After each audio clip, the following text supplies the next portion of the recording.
Hello भैया, मैं मीनाक्षी बोल रही हूँ। आप जल्दी से घर आ जाओ, आपकी शादी फिक्स हो गई है। साथ वाले गांव की लड़की है, उसका नाम शीला है। वो बहुत सुंदर है। आप देखकर खुश हो जाओगे, सोचोगे आपकी बहन ने अपनी भाभी कितनी सुंदर पसंद की है।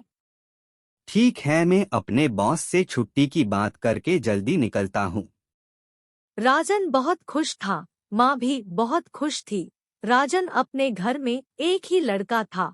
उसकी एक छोटी बहन मीनाक्षी थी। मीनाक्षी भी बहुत खुश थी, अब भाई की शादी से घर में भाभी आएगी। वह भाभी से बहुत बात किया करेगी। राजन अपने सीनियर के पास जाता है और कहता है, सर, मेरी बहन का फोन आया था। उन्होंने मेरे लिए लड़की देख ली है और शादी का दिन फिक्स कर दिया है। आज से 1 हफ्ते बाद मेरी शादी है। आप मुझे कुछ दिनों की छुट्टी दे दीजिए। राजन का बॉस कहता है।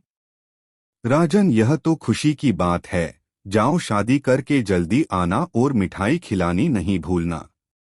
राजन रात की गाड़ी से अपने गांव की ओर निकल जाता है। रात को उसे नींद आ जाती है। उसे लगता है कोई उसके पास खड़ा है। वह आंख खोलता है तो देखता है एक सुंदर सी लड़की उसके पास खड़ी होती है और राजन से कहती है, माफ करना, मैं अचानक इस डब्बे में चढ़ गई। क्या करूँ, सहेती की शादी में जाना है। इसके बाद कोई ट्रेन कल तक नहीं है। क्या मैं यहाँ बैठ जाऊं? कोई बात नहीं, आप आराम से बैठ जाओ।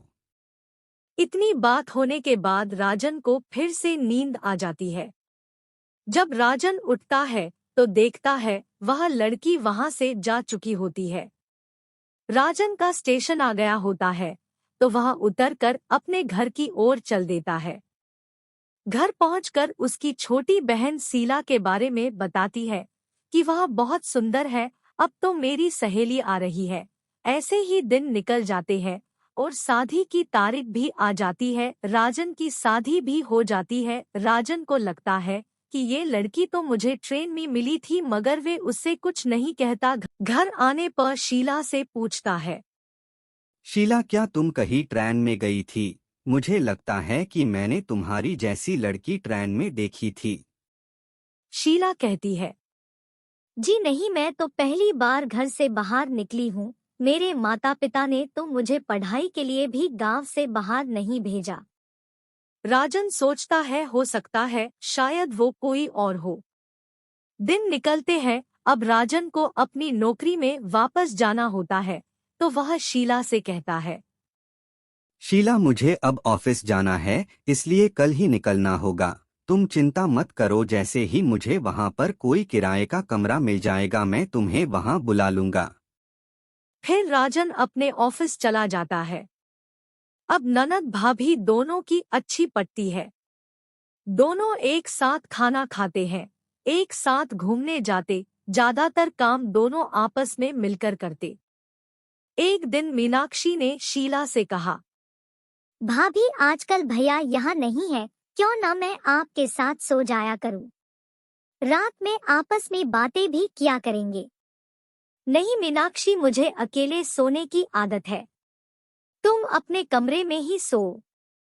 मीनाक्षी को थोड़ा अजीब लगता है, मगर वह सोचती है हो सकता है भाभी अकेले सोना चाहती हो।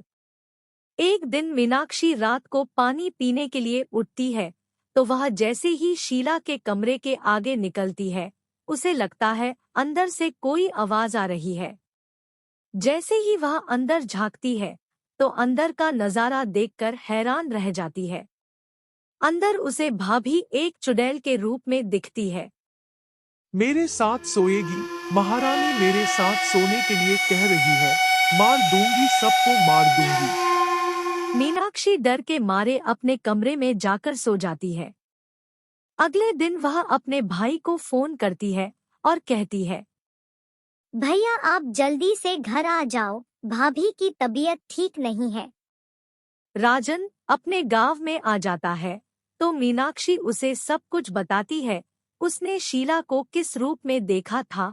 राजन सोचता है इसके बारे में सरपंच जी से बात की जाए। फिर वो सरपंच के पास जाता है और सरपंच जी को सारी बात बताता है। सरपंच जी कहती है, राजन, तुम मेरे बेटे की तरह हो, चलो मेरे साथ, गांव के बाहर एक तांत्रिक रहता है, उससे मिलते हैं। दोनों तांत्रिक के पास जाते हैं, तांत्रिक को सब कुछ बताते हैं। तांत्रिक कहता है, सच बात तो तुम्हारी पत्नी ही बता पाएगी, चलो उसी को बुलाते हैं। तांत्रिक कुछ मंत्र पढ़ता है तो शीला वहां प्रगट हो जाती है। तो वे शीला से कहता है, क्यों इनको परेशान कर रही हो? तुम कौन हो? अपने असली रूप में आओ वरना तुम्हें भस्म कर दूंगा।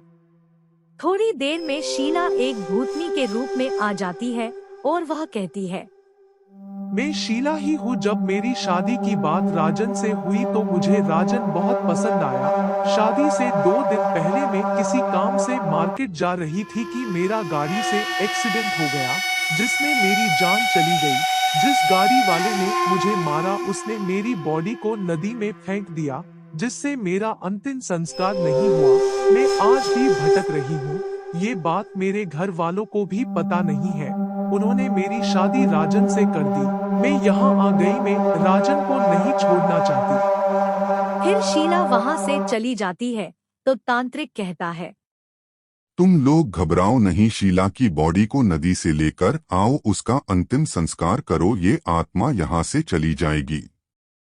फिर राजन और सरपंच जी शीला की बॉडी को ढूंढ कर लाते हैं और उसका विधि विधान से संस्कार करते हैं। तो शीला की भटकती आत्मा को मुक्ति मिल जाती है और वो चली जाती है। कहते हैं, अगर किसी की अंतिम इच्छा पूरी न हो तो वह भटकता रहता है।